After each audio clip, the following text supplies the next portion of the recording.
আসসালামু আলাইকুম দর্শক, কাছের ও দূরের যে যেখানে বসে এই অনুষ্ঠান দেখছেন ভিউয়ার্স, টেলিভিশনের ওয়েলকাম নিউ ইয়র্ক এই অনুষ্ঠানে আপনাদেরকে সবাইকে স্বাগতম জানাই। শুভ নববর্ষ। আজকে যথারীতি অনুষ্ঠান সঞ্চালনায় আছি আমি আবিদ এবং আমি আঞ্জুমান আবিদ। যথারীতি হাজির হয়েছি আপনাদের ওয়েলকাম নিউ ইয়র্ক অনুষ্ঠানটি সঞ্চালনের উদ্দেশ্যে। আমাদের গত মাসে অর্থাৎ মার্চ মাসে আমরা এই মার্চ মাসের শেষ সপ্তাহে আমাদের অনুষ্ঠানটি সঞ্চালন হওয়ার কথা থাকলেও রমজান মাসের জন্য আমরা সেটা করতে পারিনি। আমাদেরকে অনেকেই এই অনুষ্ঠানটি কেন হচ্ছে না সেজন্য অনেকেই আমাদেরকে ফোন করে জানিয়েছেন, প্রশ্ন করেছেন কেন অনুষ্ঠানটি করছি না। তো আমরা খুবই আনন্দিত যে আপনারা সবাই শত ব্যস্ততার মধ্যেও আমাদের এই অনুষ্ঠানটির কথা আপনারা ভুলেন নাই। সেই জন্য আসলে সবার কাছেই আমরা কৃতজ্ঞ এবং আনন্দিতও বটে। আমরা যথারীতি এপ্রিল মাসের শেষ সপ্তাহে আমাদের এই অনুষ্ঠানটি সঞ্চালনের উদ্দেশ্যে আমরা দুজন হাজির হয়েছি আপনাদের সাথে। দর্শক, আপনারা নিশ্চয়ই লক্ষ্য করেছেন আজকে আমাদের অনুষ্ঠান আমাদের স্টুডিওর ভিতরে নয়, আউটডোরে শুটিং হচ্ছে এবং এটি হচ্ছে কুইন্সের ব্রুকফিল্ড পার্ক। যেমনি তেমনিভাবে আপনারা আগের অনুষ্ঠানগুলো দেখেছেন, এই চতুর্থ পর্বের এই অনুষ্ঠান আপনারা দেখবেন এবং শুনবেন এবং সবার সাথে শেয়ার করবেন আশা করি। আমরা বাংলা নতুন বছরে আমরা এই অনুষ্ঠানটি করছি। দর্শক, একটি কথা মনে পড়ছে রবীন্দ্রনাথ ঠাকুরের সেই কবিতাটির কথা, 1400 সাল আজি হতে শতবর্ষ পরে কে তুমি পরিচয় বসি আমার কবিতাখানি কৌতূহল ভরে। আজকে মনে হচ্ছে যে 1400 সাল কবিতাটির নাম না হয়ে যদি 1500 সাল হতো তাহলে খুবই ভালো হতো, কারণ মেঘে মেঘে যে অনেক বেলা হয়ে গেল। আজ আমরা 1400 সাল থেকেও 32টি বছর পেরিয়ে চলে এসেছি। আজ কিন্তু 1432 সাল। আমরা সবাই নতুন বছর জানলেও আমরা অনেকেই হয়তো ভুলে যাই আমরা বাংলা নতুন বছরের এটি কোন সাল। আজ 1432 সাল। দর্শক, যেমনটি আঞ্জুমান বলছিলেন, আমাদের এই বৈশাখী আনন্দ মেলায় বা আনন্দ অনুষ্ঠানে বিভিন্ন পেশার বিভিন্ন জন উপস্থিত আছেন। চলুন আমরা তাদের সাথে কথা বলবো এবং তাদের তথ্য যা আমরা পাবো বিশ্বাস করি যারা আপনারা ইমিগ্রেন্ট হয়ে এসছেন তাদের উপকারে লাগবে। আমাদের এই আয়োজনে যারা আমাদের সাথে একত্রিত হয়েছেন, চলুন তাদের সাথে আমরা একে একে পরিচিত হই। যারা বিভিন্ন পেশায় জড়িত তাদের সাথে আমরা পরিচিত হই একে একে। আমি নুরুল খান, নিউ ইয়র্কে থাকি। আমি এই ব্যবসা বাণিজ্যের সাথে যুক্ত আছি। আসসালামু আলাইকুম, আমার নাম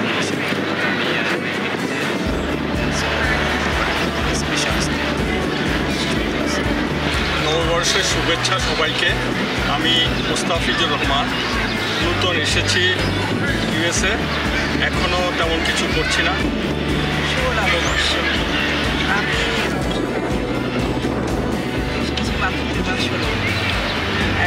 আমি ওয়ালাইকুম, শুভ নববর্ষ সবাইকে। আমি মাহবুবা বলছি, আমি নিউ ইয়র্কে আছি 24 ইয়ার্স। আমি মেডিকেল বিলিং ডিপার্টমেন্টে জব করি।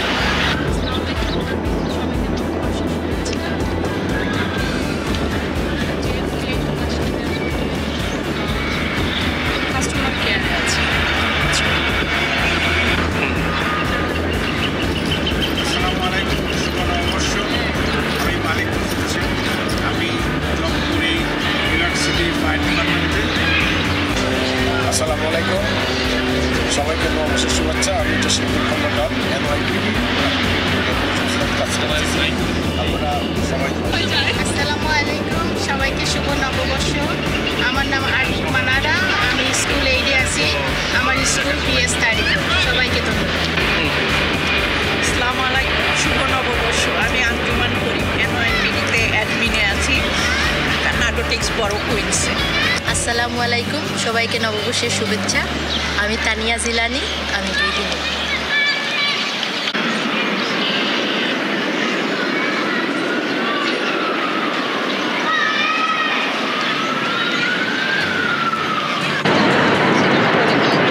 শুধু দর্শক, পরিচিত পর্বের মাধ্যমে আমরা ইতিমধ্যেই জেনে গেছি যে এখানে বিভিন্ন পেশার এবং বিভিন্ন ডিপার্টমেন্টের লোকজন এখানে আমরা কাজ করছি।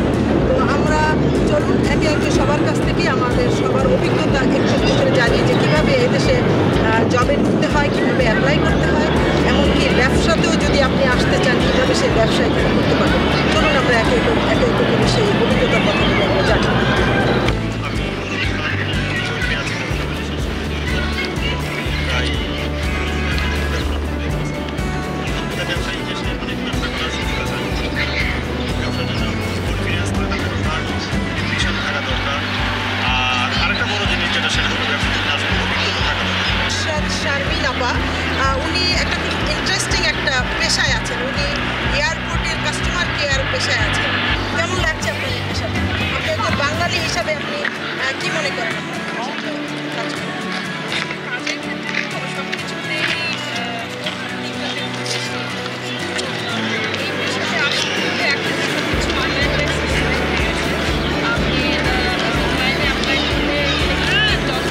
এয়ারপোর্টে যে এটা জব ফেয়ার সেখানে নাকি? এটা আসলে আপনি ইন্ডিয়ান.com-এ যখন সার্চ করবেন তখন এই ইনফরমেশনটা আসলে দেওয়া থাকে। তাহলে কি এই জবের জন্য নির্দিষ্ট কোনো লাইসেন্স নিতে হয়?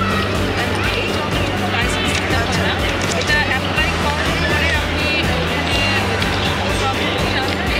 ওখানে কিছু করতে হয়।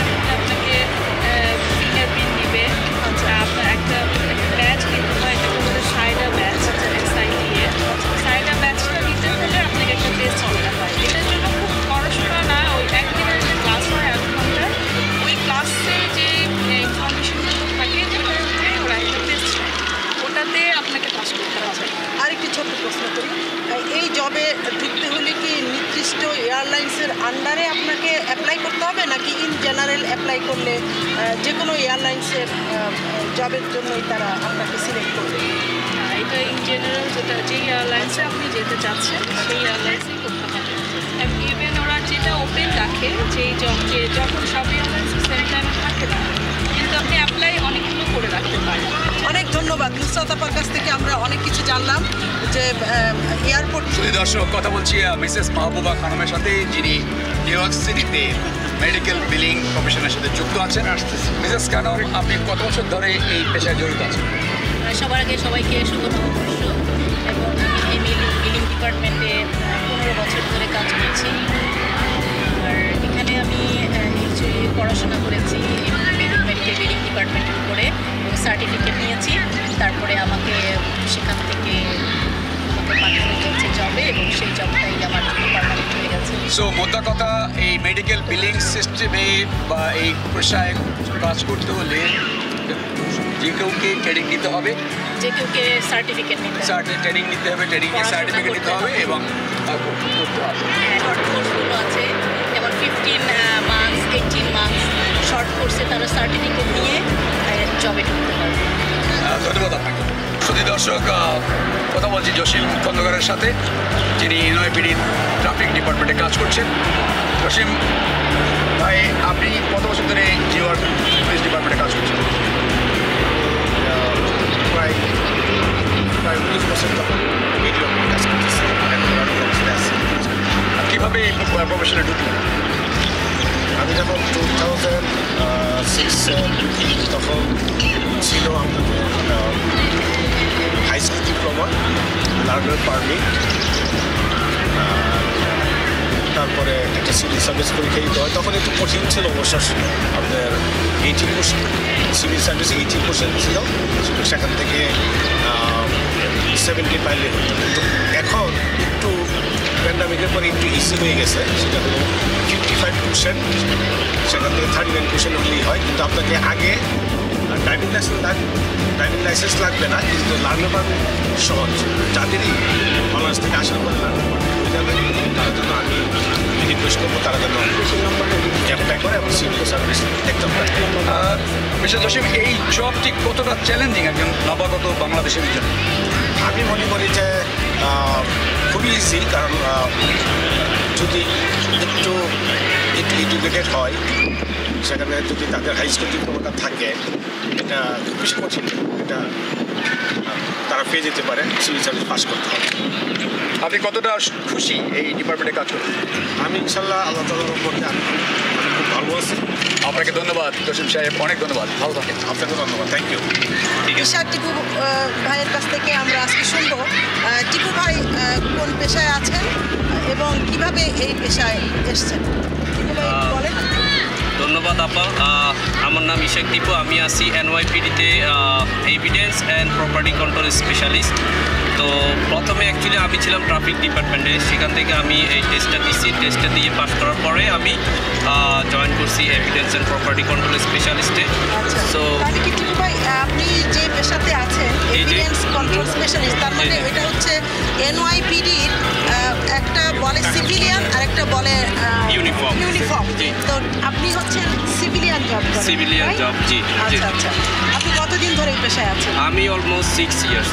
তো সিভিলিয়ান জব পেতে হলে জি। NYPD-তে জি। কিভাবে জনগণ NYPD-তে সিভিলিয়ান জব পাওয়ার জন্য অ্যাপ্লাই করবে, একটু যদি কাইন্ডলি সবাই যে কেউ আমি পরামর্শ দিব সবাইকে ইজি টু ফাইন্ড আউট। আপনি গুগলে গিয়ে সার্চ কিওয়ার্ড ইউজ করবেন নি cash David Charlie Adam Sam নি ক্যাশ টাইপ করবেন। টাইপ করার পরে সেখানে আপনার লিঙ্ক চলে আসবে, সেখানে গিয়ে আপনি যে কোনো জব এবং ওদের সমস্ত পুরো বৎসরের লিস্ট থাকবে। আপনারা চাইলে সেখানে গিয়ে আপনাদের কোন নেক্সট মান্থে কোন এক্সামটা আসবে, আপনি কোন টাইটেলটাতে আপনি উপযুক্ত আপনি খুঁজতেছেন, সেই টাইটেলটার এক্সাম কবে আসবে, আপনি চাইলে সেখানে গিয়ে আপনি সমস্ত বছরের ওদের লিস্ট আছে, আপনি তখন ট্র্যাকিং করবেন যে আপনার টাইটেল যেটা খুঁজতেছেন সেটা কখন আসবে, আপনার কাঙ্ক্ষিত টাইটেলটা। সেই টাইটেলটা যখন আসবে আপনি আবার যাবেন, তাদের যখন পোস্টিং করবে জবগুলা তারা প্রসেস বলে দিবে how to apply and how to pay, how to take test. Is very easy. আচ্ছা, টিপু ভাইয়ের সাথে আমি আরেকটু যোগ করে বলতে চাই, দর্শক যেটা টিপু ভাই বলছিলেন যে দেশে ডিকাসের মাধ্যমে আপনারা অ্যাপ্লাই করতে পারেন এবং অ্যাপ্লাই করলে ওখানে প্রতিটি মাসে ওপেনিংস আসে। ওখানে ওপেন কম্পিটিটিভ বলে কিছু টাইটেল আছে যেখানে আপনারা বাংলাদেশ থেকে যারা নতুন আসছেন সবাই ওই টাইটেলে আপনারা অ্যাপ্লাই করতে পারবেন। তো যেটা বলছিলেন টিপু ভাই যে ইন্টারমিডিয়েট পাস করে এসে জবে অ্যাপ্লাই করতে পারেন। আমার সাথে আমি এই জায়গায় একটা কথা সংযুক্ত করবো, আপনার যদি বাংলাদেশ থেকে বা ফরেন কোনো শিক্ষাগত যোগ্যতা থাকে আপনি সেটাকে এখানে কনভার্ট করে নিতে হয়, বা এটাকে ইভ্যালুয়েশন বলে। গ্লোব নামে একটা গ্লোব ল্যাঙ্গুয়েজ ইভ্যালুয়েশন সেন্টার আছে বা আরও অনেকগুলো আছে, গুগল করে আপনারা সেটাও বের করে আপনার বাংলাদেশের যত সার্টিফিকেট বা এডুকেশন আছে এবং এক্সপিরিয়েন্স আছে সব আপনি ইভ্যালুয়েশন করবে, কনভার্টেড করে এই দেশের সাথে আপনি এই দেশের ক্রেডিটে আপনাকে কনভার্ট করে দিবে, আপনি তখন ব্যবহার করতে পারবেন। তবে দর্শক একটু বলে রাখি যে আপনারা যখন সিটি জবে অ্যাপ্লাই করবেন ঠিক তখনই আপনি যখন পরীক্ষা দিবেন, পরীক্ষায় পাশ করলে আপনাকে অটোমেটিক ডিকাস থেকে আপনাকে নোটিফাই করবে যে তোমার সার্টিফিকেট ইভ্যালুয়েশন করেছো কিনা। ঠিক তখনই আপনি গ্লোব ল্যাঙ্গুয়েজ সেন্টারে যে সার্টিফিকেট যেটা টিপু ভাই বললেন যে সেখানে যে আপনারা অ্যাপ্লাই করবেন। এর আগে যদি অ্যাপ্লাই করেন অন্য বিভিন্ন জায়গা থেকে সেগুলি সিটি জব সাধারণত অ্যাকসেপ্ট করে না। সেই জন্যই আমি আপনাদের পয়সা সেভ করার জন্য আমি বলছি আবারও যে আপনারা যখন নোটিফিকেশন পাবেন ঠিক তারপরেই আপনারা আপনাদের সার্টিফিকেটগুলো ইভ্যালুয়েশন করাবেন। আর সিটি জব পেতে কতটুকু সময় লাগে, টোটাল সব প্রসেসিং করতে কতটুকু সময় লাগে? এটা খুবই গুরুত্বপূর্ণ প্রশ্ন। এই ক্ষেত্রে আমি উত্তর দিব এক একটা এক্সাম টাইটেলের এক এক রকম প্রসেস ডিপেন্ড করে তারা কতজন লোক হায়ার করবে, হাই ভলিউমের উপর নির্ভর করে। সেই সুযোগ নাই, আগে পরীক্ষা দিলে পাশ করলে আপনাদেরকে হয়তো সিটি জবে আপনারা ঢুকতে পারতেন, কিন্তু এখন স্কোর একটু হাই করতে হবে। দ্যাট মিনস আপনাদেরকে 80 বা 90-এর কিছু কিছু পজিশনের জন্য আপনাদের স্কোর করলে তখন আপনাদের লিস্ট স্কোরটা যত ছোট হবে আপনাদের জব পেতে তত আপনাদের সুবিধা হবে। ধন্যবাদ টিপু ভাই, আপনি অনেক দর্শককে অনেক মূল্যবান তথ্য দিয়েছেন। সো আবারও ধন্যবাদ। দর্শক, কথা বলছি মালেক হোসেন, যিনি নিউ ইয়র্ক ফায়ার ডিপার্টমেন্টে কর্মরত আছেন। মালেক ভাই, আসসালামু আলাইকুম। ওয়ালাইকুম আসসালাম। আপনি কত বছর ধরে এই ফায়ার ডিপার্টমেন্টে কাজ করছেন? আমি আসলে ফায়ার ডিপার্টমেন্টে আছি অলমোস্ট 2 ইয়ার্স, বাট আমার সিটি জবের এক্সপিরিয়েন্স মোর দেন 14 ইয়ার্স।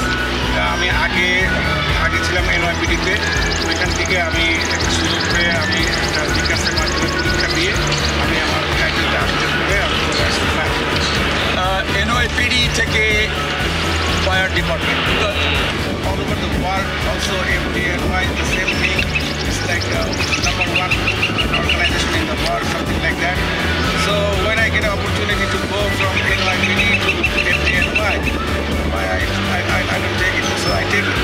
So FDNY তে আমি যখন গেছি এখানে পরিবেশ ভালো, সব থেকে ভালো, বাট কাজের চাপটা আগের চাইতে অনেকখানি বেশি। এখানকার কাজগুলো খুবই সূক্ষ্ম এবং খুব রেসপন্সিবিলিটি নিয়ে করতে হয়। এখানে সুযোগ আছে অনেক। আপনি FDNY-তে চাপের কথা বলছিলেন, কিন্তু বেতনের চাপটা কেমন? বেতনের চাপটা আসলে কিছুটা আমলাতান্ত্রিক, সেক্ষেত্রে আপনাদের ইউনিয়নের উপর অনেক কিছু ডিপেন্ড। না, আমি বলছিলাম কি বেতনের চাপ বলতে আমি বোঝাচ্ছি যে এনওয়াইপিডিতে আপনি কাজ করেছেন, সেখান থেকে জাম্প করে আপনি এইচপিডিতে বেটার অপশন খুঁজছেন, এখানে কি বেতনটা তো মনে হয় আরও বেটার। এবং আজকের যে অনুষ্ঠানটি আমরা করছি সেটা বিভিন্ন পেশায় যারা আপনারা আছেন তাদের কাছ থেকে আমরা তথ্য নিচ্ছি এবং এই তথ্য উৎপাদকে তারা কিভাবে আগাবে, কিভাবে উপকৃত হবে সেজন্য আপনি আমাদের একটু বলুন কাইন্ডলি, আমাদের যারা নতুন যারা ইমিগ্রেন্ট হয়ে এসেন তারা কিভাবে এই ফায়ার ডিপার্টমেন্টে কাজ পেতে পারে। প্রথম কথা আমি ইমিগ্রেন্টদের জন্য বলবো যে তারা যেন প্রথমে খুব ব্যস্ত না হয়ে যায়। প্রথমে আসার পরে প্রথমে একটা ধাক্কা লাগে যে কীভাবে আমরা কোন দিকে যাব। তো সেই ক্ষেত্রে একটা ভেরি ইম্পর্ট্যান্ট ওয়েবসাইট যেখান থেকে যেতে পারে ডিকাস থেকে তারা খুঁজে বের করতে পারে যে প্রত্যেক মাসে এটার ওপেনিং আছে কোন ধরনের জব। সেই জবগুলো তারা একটু ভালো করে পড়ে দেখবে যে কী রিকোয়ারমেন্টস আছে, তাদের এডুকেশনের যে লেভেল আছে সেটা তারা মিট করতে পারতেছে কিনা সেটা দেখে অ্যাপ্লাই করা এবং প্রিপারেশন নিয়ে ঠিকমতো পরীক্ষা দেওয়া এবং একটু হাই স্কোর করা। কারণ আগের মতো বিষয়গুলো অতটা সহজ নাই, এখন একটু হাই স্কোর লাগে। সেই ক্ষেত্রে এই জবগুলো ঢুকলে সবচেয়ে বড় কথা সিটির কিছু ফ্যাসিলিটিস আছে, প্লাস রিটায়ারমেন্ট কিছু সুবিধা আছে। তারপরে এখানে জবগুলো সিকিউর একটা এনভায়রনমেন্ট সব কিছু মিলাই নিয়ে আমি প্রিফার সিটি জবে ঢুকে যেতে পারলে ভালো। একটু আগে জসিম খন্দকার, তারপরে আমাদের মধ্যে উপস্থিত ছিলেন ইশাক, চিকু এবং আপনারা তিনজনই বললেন ডিকাসের কথা। এখানে 2টা জব সবসময় 2 থেকে 3টা জব সবসময় অ্যাভেলেবেল মোটামুটি থাকে, স্পেশালি ট্রাফিক, স্কুল সেফটি, আর একটা ঠিক হচ্ছে না, এগুলো সবসময় মোটামুটি প্রত্যেক মাসেই পরীক্ষা থাকে। কারেকশন প্রত্যেক মাসেই এরকম হচ্ছে পরীক্ষা থাকে। এছাড়া অন্যগুলোতে আপনাকে নর্মালি ধরতে হবে এটা 6 to 15 months। আপনাকে ধৈর্য ধরতে হবে। Not like I take the exam you get the job. There are lot of process. আমি যতটুকু জানি এনওয়াইপিডিতে যথেষ্ট ওভারটাইমের ব্যাপার ছিল। এফডি এনওয়াইতে ওভারটাইমের কতটা সুবিধা আছে? এফডি এনওয়াইতেও ওভারটাইম আছে, হয়তো অতটা নাই, বাট সব কিছু মিলাই নিয়ে এটা খারাপ। আচ্ছা, তো সব মিলিয়ে আপনি ভালোই আছেন, বেটার অপশন খুঁজেছেন, বেটার অপশন পেয়েছেন। ভালো থাকুন এবং আগামীতে আরও ভালো হোক আপনার এই কামনা করি। আপনাকে ধন্যবাদ, আপনাদের সবাইকে ধন্যবাদ, আপনাদের চ্যানেলকে ধন্যবাদ। সেই দর্শক, কিছুক্ষণ আগে যাদেরকে আমরা আপনাদের সামনে উপস্থিত করেছিলাম বিভিন্ন পেশায় যারা জড়িত আছেন, আপনারা লক্ষ্য করেছেন যে সবাই যে যার পেশায় আছেন তারা সবাই আপনাদেরকে বলেছেন ডিকাসের দিকে, এই ওয়েবসাইটের দিকে নজর দিতে। ডিকাস অবশ্যই জব অ্যাভেলেবিলিটির একটি রাস্তা খুলে দেয়। এখানে জব অ্যাভেলেবিলিটি আছে, কিন্তু আপনাকে আপনার যোগ্যতা অনুযায়ী নির্দিষ্ট কাজটি খুঁজে নিতে হবে এবং এই নির্দিষ্ট কাজটি খোঁজার প্রাককালে আপনাকে যে কাজটি করতে হবে একটি ভালো রেজুমে, অর্থাৎ কিনা বায়োডাটা, আমরা যদি বাংলায় বলি বায়োডাটা আমরা করতে। রেজুমে এবং কারিকুলাম ভিটা দুটোর মধ্যে পার্থক্য আছে। রেজুমে আপনাকে 1 পৃষ্ঠায় হতে হবে। আমাদের দেশের থেকে যারা আমরা আসি ইউজুয়ালি আমরা 12-13, আমরা মনে করি যে যত বেশি আমাদের পৃষ্ঠা হবে বায়োডাটাতে ততই বুঝে আমাদের চাকরি পেতে সুবিধা হবে, যত বেশি আমরা এক্সপিরিয়েন্স। আসলে ব্যাপারটি তা নয়। কি পাস করছেন, ম্যাট্রিক কোন ইয়ারে পাস করছেন, এগুলো আপনাদের বলার কোনো দরকার নেই। আপনারা ফাইনালি যদি কেউ মাস্টার্স করে থাকেন এক লাইনে বলে দেবেন আমি মাস্টার্স করেছি অমুক সালে। আর একটি কথা বলে নিই, আপনারা যে প্রফেশনে অ্যাপ্লাই করেন না কেন আপনাদের রেজুমে সেইভাবে তৈরি করবেন। সে ফর এক্সাম্পল আঞ্জুমান যদি বলেন আপনি, ফর এক্সাম্পল আপনি যদি সিটি জব ছাড়াও যদি আপনি চেইন স্টোর অথবা রিটেল স্টোরে, ফর এক্সাম্পল আপনি ওল্ড নেভিতে আপনি অ্যাপ্লাই করছেন, কিন্তু সেখানে আপনি যদি বলেন যে আমার আইটি স্পেশালিস্ট, আমি বাংলাদেশ থেকে আইটি পাস করে আসছি, আমার আইটি স্পেশালিস্ট আছে, অথবা আপনি ডাক্তার, অথবা আপনি একজন ইঞ্জিনিয়ার, আপনি যদি আপনার রেজুমেতে সেটা ফোকাস করেন আপনাকে ওরা কখনোই চাকরি দিবেন না। That is challenge. আর আপনি যদি সেটা না করে একটু যদি আপনি টেকনিক্যালি যদি কৌশলী হয়ে যদি আপনি বলেন যে আপনি বাংলাদেশ থেকে আপনি কাস্টমার সার্ভিসে আপনি কাজ করে আসছেন, অথবা আপনি রিটেল কোনো স্টোরে আপনি কাজ করে আসছেন, এটি আপনি করতেই পারেন। দর্শক, জব নেওয়ার ক্ষেত্রে আপনাকে একটু কৌশলী হতেই হবে। সেখানে যদি আমি বলবো না যে আপনি মিথ্যে বলছেন, কিন্তু আমি বলবো যে আপনি কৌশলী হয়ে আপনার অভিজ্ঞতা 1 লাইন বা 2 লাইন আপনি যদি আউটলাইন তৈরি করতে পারেন, তাহলে সেটাতেই আপনি কিন্তু আপনার জব পেয়ে যাবেন। শুধু দর্শক, আপনারা একটা ইংরেজি শব্দ হয়তো জানেন যে morning shows the day. So রেজুমেটা যেটা আঞ্জুমান বলছিলেন, রেজুমেটা কিন্তু অনেক কিছু ম্যাটার করে। আপনার রেজুমে যতটা তথ্য নির্ভর হবে এবং আপনার যোগ্যতার মাপকাঠি প্রকাশ করবে, জব পেয়ে ততটা আপনার সুবিধা হবে, তাই না আঞ্জুমান? আর যেই কাজের জন্যই আপনার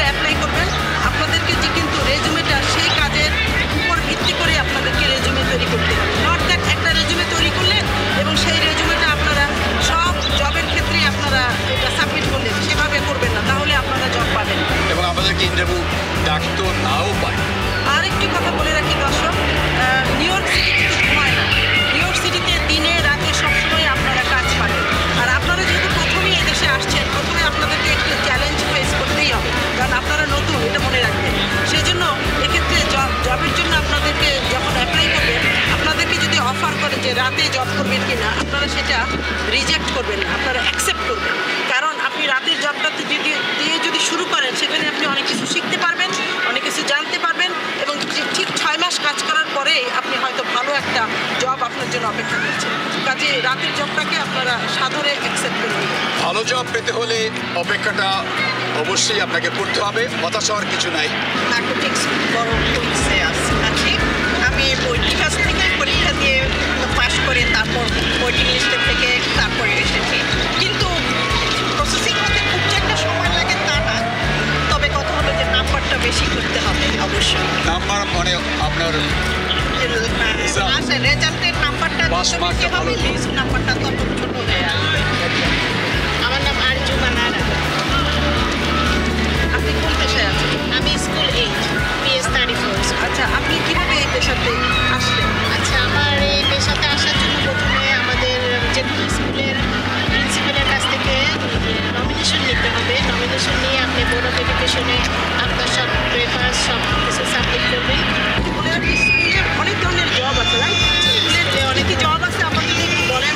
স্কুলে প্যারা টিচার আছে, সাবজেক্ট টিচার আছে, স্কুল এইড আছে, কিচেনে আছে, স্কুল সেফটি আছে, টিচার অ্যাসিস্ট্যান্ট আছে, টিচার এইড আছে, অনেক ধরনের জব আছে। অনেক জবগুলি তার কথা আপনি বললেন। তবে আমার কাছে যেটা মনে হয় যে আমি যতটা জানি যে স্কুলের যে লাঞ্চ সেকশনে, রাইট, লাঞ্চ যে জবগুলি আছে, ওই জবগুলি ওরা সবসময় ওরা ওই জবের জন্য ওরা লোক নিয়ে থাকে। সেক্ষেত্রে ওপেনিংসটা থাকে। সেক্ষেত্রে আপনারা যদি স্কুলের ওয়েবসাইটে যদি new York city department of এডুকেশনের ওয়েবসাইটে যদি ঢোকেন এবং সেখানে যেয়ে যদি আপনারা ক্যারিয়ার অপরচুনিটি সেকশনে সার্চ করেন, তাহলে আপনারা স্কুলের যে অ্যাডমিনিস্ট্রেটিভ যে ছোটো ছোটো যে জবগুলি আছে, মানে ছোটো ছোটো পজিশন যেগুলি আছে, সেগুলিতে আপনারা অনায়াসে শুরুটা আপনারা সেখানে করতে পারেন। দর্শক, একটা কথা বলে রাখি যে এদেশের সিটি জব পাওয়া একটা বিরাট ব্যাপার। আপনি সিটি জব পেলেন মানে আপনার অনেক সুযোগ সুবিধা আছে। আপনি আপনার হেলথ ইন্স্যুরেন্সটা আপনার এখানে পার্মানেন্ট হয়ে গেল। আপনি যদি একটা সিটি জবে কাজ করেন, লাইফ লং, আপনি না শুধু আপনার পরিবারে, পুরো পরিবারের হেলথ ইন্স্যুরেন্সটা আপনার ক্যারি করবে যদি আপনি সিটি জবটা এখানে পান। কাজে এদেশের সিটি জবে অনেক ফ্যাসিলিটি আছে। আপনি রিটায়ারমেন্ট পাবেন, এখানে আরও ইন্স্যুরেন্স যেটাকে বলে 401k প্ল্যান আছে, 457 প্ল্যান আছে, এরকম আরও অনেক ফ্যাসিলিটিস আছে যেগুলো আপনি নিউ ইয়র্ক সিটি জবে যদি ঢুকতে পারেন তাহলে পেয়ে থাকবেন। আজীবন আমরা সবার কথা বললাম, কিন্তু একটা বয়সের লোকদের কথা আমরা বলিনি, যারা একটু বয়স্ক, যারা এদেশে আসেন, তাদের জন্য আমরা কী বার্তা দিতে পারি এবং তারা কীভাবে এদেশে নিজেকে কাজে ঢোকাতে পারেন বা প্রবেশ করাতে পারেন। লাইসেন্স পেলেই চলবে না। যারা এই বয়স্ক যারা আছেন, তারা যদি জবে নিজেদেরকে নিয়োগ করতে চান, তাহলে সঙ্গে সঙ্গে আর একটা লাইসেন্স আপনাকে নিতে হবে, সেটা হলো ফায়ার প্রোটেকশন ট্রেনিং। সেটা উনি করবেন। সেই জবটা নিতে হবে। এই সমস্ত আইডি যখনই আপনার হয়ে যাবে, তারপরে আপনি সিকিউরিটি জব যে এজেন্সিগুলি আছে, সেই এজেন্সিগুলিতে আপনি অ্যাপ্লাই করবেন, তাহলে আপনি সিকিউরিটি জবটা আপনি পেয়ে যাবেন। দর্শক, একটু আগে আপনারা যখন আমাদের পরিচিতি পর্ব হচ্ছিল, তখন আপনারা আমাদের সঙ্গে উপস্থিত ছিলেন রওশনারা বেগম। রওশনারা বেগম 3 মাস হলো নিউ ইয়র্কে এসেছেন অ্যাজ এন ইমিগ্রেন্ট হিসাবে। রওশনারা বেগম, আপনি বলুন, এই কিছুক্ষণ আগে বিভিন্ন পেশার কথা শুনলেন এবং আমি মনে করি যে এই ধরনের বিভিন্ন মানুষের সাথে এখানে কথা বলতে পেরে এবং জানতে পেরে যে তারা বিভিন্ন পজিশনে জব করছেন আজকে অনেক বছর ধরে, এবং আমরা নতুন উঠেছি, আমরা যেন সেইভাবে ওনাদের গাইডেন্স অনুযায়ী আমরা যেন এই জবগুলোতে আমরা ঢুকে আমরা চেষ্টা করতে পারি। আমার মনে হয় আমরা যদি এক্সপ্লোর করি বিভিন্ন জিনিস, বিভিন্ন লিঙ্ক, এবং ওনারা যেভাবে আমাদেরকে গাইডেন্স দিয়েছেন, আই থিঙ্ক যে আমরা অবশ্যই কিছু একটা পাবো। এ পর্যন্ত আপনি কি কোনো অ্যাপ্লাই করেছেন? ইয়েস, আমি অ্যাপ্লাই করেছি, বাট এখন আমার যেটা মনে হচ্ছে আপনারা যে ধরনের ইনফরমেশন দিয়েছেন এখানে, সে ফর এক্সাম্পল আপনারা সিভিটা কীভাবে রিজিউমিটা কীভাবে তৈরি করতে হবে, এবং এটা খুব পেজের রিজিউমি হবে, এবং এখানে ইনফরমেশনটা কীভাবে দিতে হবে, এডুকেশনাল কিছু সার্টিফিকেট কীভাবে গ্লোবাল একটা ওয়েবসাইটের মাধ্যমে এটাকে ভেরিফাইড করতে হবে। So there are lot of information Mustafizur Rahman. উনি বাংলাদেশে একজন সফল ব্যবসায়ী। তো আমরা মুস্তাফিজুর রহমান সাহেবের কাছ থেকে একটু শুনবো। উনি বাংলাদেশ থেকে আমেরিকা এসছেন, উনিও 3 মাস হলো এসছেন। একটু ওনার অভিজ্ঞতা শুনবো এবং উনি এখানে কি করতে ইন্টারেস্টেড সেটা ওনার মুখ থেকে একটু শুনে নিব। ধন্যবাদ আপনাকে। আপনাদের এই অনুষ্ঠান, বেশ কয়েকটি অনুষ্ঠানই আমরা দেখে আমরা যথেষ্ট উপকৃত হয়েছি। শুধু আমরা না, যারা আমেরিকা আসবে তাদের জন্য এই অনুষ্ঠানটা, এবং ওরা যদি এটাকে ফলো করে তাহলে অনেক কিছুই তারা জানতে পারবে। আর আমার অভিজ্ঞতা যেটা, আমরা 3 মাস হলেও এখানে যে কাগজপত্র, যে নিয়মকানুনগুলো আছে, সেই নিয়মকানুনগুলোর পূরণ করতেও প্রায় আমার যেমন সব কিছু কাগজপত্র, ইভেন গ্রিন কার্ড পেতে প্রায় 74 দিনের মতো লেগে গেছে। ফলে আমরা ইনশাআল্লাহ পরবর্তীতে আমাদের এই অভিজ্ঞতাটা এবং আমেরিকায় যে থাকার সুযোগ আমাদেরকে করে দিয়েছে এই ইমিগ্রেশনের মাধ্যমে, এর জন্য আমরা ধন্যবাদ জানাচ্ছি ইউএসএ। ধন্যবাদ মুস্তাফিজুর রহমান আপনাকে। দর্শক, একটু বলে রাখি আপনাকে, এদেশে যথেষ্ট জবের সুযোগ আছে এবং এদেশটা ঠিক ওরকম নয় যে এদেশে আপনার মামা, চাচা বা খালাদেরকে ধরে জব নিতে হবে। এদেশটা ঠিক সেরকম না। ইন্ডিভিজুয়ালি, যেমন কস্কোতে আপনাদের কস্কোর ওয়েবসাইট আছে, সেখানে ঢুকবেন। আপনারা হোম ডিপো আছে, তাদের ওয়েবসাইটে ঢুকবেন, ঢুকে আপনারা অ্যাপ্লাই করবেন এবং ডেফিনেটলি আপনারা সেখান থেকে একটা রেসপন্স পেয়ে যাবেন। দর্শক, এই ছিল আমাদের 4র্থ পর্বের ভিউয়ার্স টেলিভিশনের অনুষ্ঠান। আশা করি এই বাংলা নববর্ষের এই আউটডোর প্রোগ্রাম আপনাদের ভালো লেগেছে। আমরা আশা করি আগামীতে আমরা আবার আসবো আপনাদের সামনে বিভিন্ন জনকে নিয়ে, এবং বিভিন্নভাবে যারা ইমিগ্রেন্ট হয়ে এসছেন তারা চাকরির ক্ষেত্রে উপকৃত হন। বিদেশে আছি, দেশে নেই, কিন্তু দেশের যে বৈশাখী আমেজ তা আমরা সম্পূর্ণটা অনুভব করার জন্য, সেলিব্রেশন করার জন্য আমরা আজকে এই পরিবার নিয়ে এখানে এসেছি। খাবো পান্তা, খাবো ইলিশ ভাজা, খাবো ভর্তা, এবং অবশ্যই আমরা বাংলার আনন্দে উদ্বেলিত হব।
দর্শক, এই ছিল কুইন্স ব্রুকভিল পার্ক থেকে ভিউয়ার্স টেলিভিশনের ওয়েলকাম নিউ ইয়র্কসের অনুষ্ঠান সম্প্রচারণা। আশা করি আজকের অনুষ্ঠানে আপনারা সবাই উপকৃত হয়েছেন এবং আশা করি এমনিভাবে আপনারা পরবর্তী অনুষ্ঠানগুলো আমাদের সঙ্গে থাকবেন। বাংলা নতুন বর্ষের শুভেচ্ছা জানাই এবং আগামী পর্বে আমরা চেষ্টা করব আপনাদেরকে নতুন কিছু তথ্য দিয়ে অনুষ্ঠানটি সঞ্চালনা করতে। ততদিন পর্যন্ত সবাই ভালো থাকুন, সুস্থ থাকুন। আল্লাহ আল্লাহ হাফেজ।